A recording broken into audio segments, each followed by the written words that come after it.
Hello, everyone. My name is Carl, and isn't it hilarious when the entire internet is just wrong? Today, I'm going to be talking about a little man named Patrick, how he made one of the worst takes I've ever heard, and how no one seemed to understand exactly why he was wrong. So here's the deal. On January 22nd, 2022, Patrick said this. Think about sports, and I'll use hockey as an example because I'm Canadian. You wouldn't say they only count wins when placing teams in the standings, but they should also count shots on goal too. A more skilled player takes more shots, and that's the key, right? Skilled play leads to wins. If they don't, are they really skilled plays? Right? And the internet exploded. So, what the heck is going on here? Why do people care so much about this stupid hockey analogy? Well, to understand that, I'm going to have to explain a few things. First, Patrick is the lead designer for Dead by Daylight, a game developed by the company Behavior Interactive. Dead by Daylight had just instituted a skill based matchmaking system into their game. Now, normally this wouldn't be much of a problem. If you want to figure out how to match people based on skill, all you do is take the people that win a lot and match them with other people that win a lot. But in DBD, this is kind of a hard problem because in Dead by Daylight, there is no clear definition of what a win is. Dead by Daylight is an asymmetrical game. In it, four survivors try to work together to escape the trial, while one killer tries to stop them by killing them. And for killer, it's kind of easy to see how you would determine skill. Just see how many of the survivors that they killed in a match and base it off of that. For survivor, the win condition is a little trickier because arguably it's not just escape yourself, it's help your entire team to escape. So when you're trying to figure out exactly what metric to use to figure out skilled play, it's not as easy as it seems. Ultimately, Behavior decided that as a survivor, if you escaped, your individual MMR went up, and if you didn't escape, it went down, and that was it. Now, pay attention to this bit because it's going to come back later. Now, upon hearing this news, the fan base was furious. I mean, after all, what if you sacrificed yourself for the team?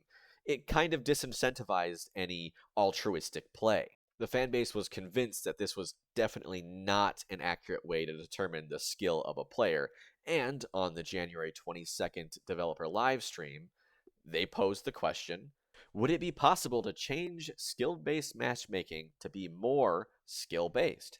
And that's when Patrick said this. Take it away, Pat. But there's a common misconception that by using just kills and escapes to adjust your MMR, it's ignoring skill in the game. This isn't the truth, though. This is false. Kills and escapes are proxies for skill, in that skilled play inherently leads to kills or escapes. Think about sports, and I'll use hockey as an example because I'm Canadian. You wouldn't say they only count wins when placing teams in the standings, but they should also count shots on goal too. A more skilled player takes more shots.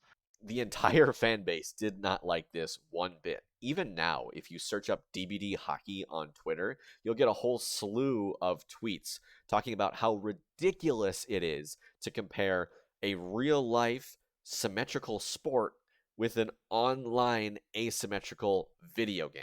After all, there is absolutely no way you can accurately compare DBD and hockey, right? Wrong.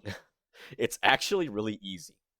Alright, now this is the part of the video where you actually learn something, so if you're allergic, please click off now. Now, if we want to figure out exactly how everyone was so off point with this situation, we need to talk about analogies. Put simply, an analogy is a way to explain something that someone is not familiar with by comparing it to something that they are familiar with. For example, let's say your younger brother is about to start driver's ed, and he's kind of worried about operating a dangerous motor vehicle. So, in order to comfort him, you pat him on the shoulder and you say, hey, bro, don't worry. Learning to drive is just like learning to ride a bike. It's really intimidating at the start, but you'll quickly get used to it and you'll be a natural in no time. This is an example of a strong analogy because both learning to ride a bike and learning to drive are both things that require lots of practice and are scary at first, but you get used to them after a while. You can accurately compare them. And because your little brother felt scared to ride a bike at the start, but eventually mastered it, He knows that even though he's scared to learn to drive, he'll probably eventually master it. But if you patted him on the shoulder and said, "Little bro, learning to drive is just like learning to ride a bike. It's okay to crash a couple times," you would be telling your brother an example of a weak analogy. While learning to ride a bike and learning to drive a car are indeed similar, they're not exactly the same. For example, the amount of danger and the amount of consequences that result from getting into a car crash is a lot higher than getting into a bicycle crash. So, how does this all relate back to Patrick? Well, the important takeaway is just because you can make a strong analogy from two situations doesn't mean that you can always make a strong analogy. And vice versa, just because you've made a weak analogy from two situations doesn't mean you can never make a strong analogy. Patrick did make a weak analogy between hockey and Dead by Daylight, but because of that, everyone assumed that you can't make a strong analogy, which is false. And to understand exactly what's going on here, let's break it down. There are a ton of differences between DBD and hockey, of course, but there's also a lot of things similar between them. For example, both have teams, both have win conditions, both have matchmaking, and both games have things that you can do in them that are seen as skilled, but don't necessarily always lead to victory. In this analogy, a hockey team is like a team of survivors. Scoring more goals than your opponent is like getting your survivors to escape. And shots on goal is like being chased by the killer for 5 minutes so that all of your teammates can escape. And to a certain extent, Patrick is making sense here when he says, They only count wins when placing teams in the standings, but they should also count shots on goal too. I can understand that if you're doing something skillful that is not directly leading to you and your survivors escaping the win condition of the game, then should it really be incentivized by matchmaking? Well, here's the rub. Remember when I said way back when that only your escape counts and not the escapes of your teammates? The problem with Patrick's example is that in hockey, you stay with the same team and play multiple games over the entire season with the same teammates. But unless you're playing with your friends, in DBD, every single match you're placed with strangers. Because hockey takes the skill of the entire team as a whole into account, and Dead by Daylight only takes the skill of an individual player into account, trying to compare hockey's matchmaking with DBD's matchmaking is a weak analogy. Ironically, in most sports, hockey included, there is an element of matchmaking that does not care about wins and does care about individual statistics like shots on goal. And that's the draft. I'm massively oversimplifying here, but at the beginning of each season, each team's coach has to choose new players that they want to have on their team for that season. And when they're picking players, they really don't care at all about if they were on the winning team or the losing team last season. The only thing they care about is looking at their stats and trying to figure out from those stats who is the most skilled player to put on their team. So if Behavior Interactive wanted to fix DBD's MMR system, they would need to pick one of these analogies. If they wanted to go the draft route, they would need to figure out what individual actions are reflective of skilled play and incentivize those actions by boosting the MMR of players who do those things. And if they went Patrick's route, they would need to base each player off of the team's performance as a whole, so you could more incentivize people to do things that save their teammates but sacrifice themselves.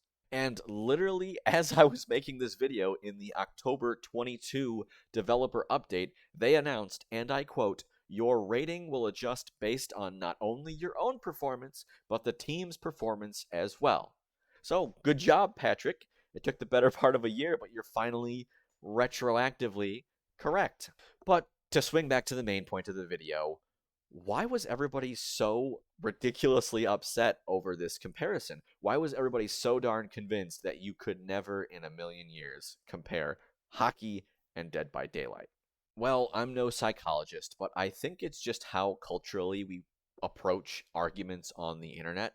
Instead of hearing someone say something we don't like and acknowledging that it has some truth to it, I think people as a whole just love to bash the heck out of anything and everything that they don't agree with. So when Patrick made his analogy, yes, it was a bad take, and yes, it was factually, logically incorrect, but it wasn't like 100% wrong. And when we do things like this, it ultimately just grinds the conversation to a halt and really extinguishes any hope of actually finding a meaningful resolution or answer to the discussion at hand. So the next time someone says something that maybe you don't fully agree with, take a step back and think, is there something to what they're saying? Okay? All right, folks, that about wraps up my first video. I'm going to be trying to do a lot more long form videos like this because God knows I don't have anything else to do with my life.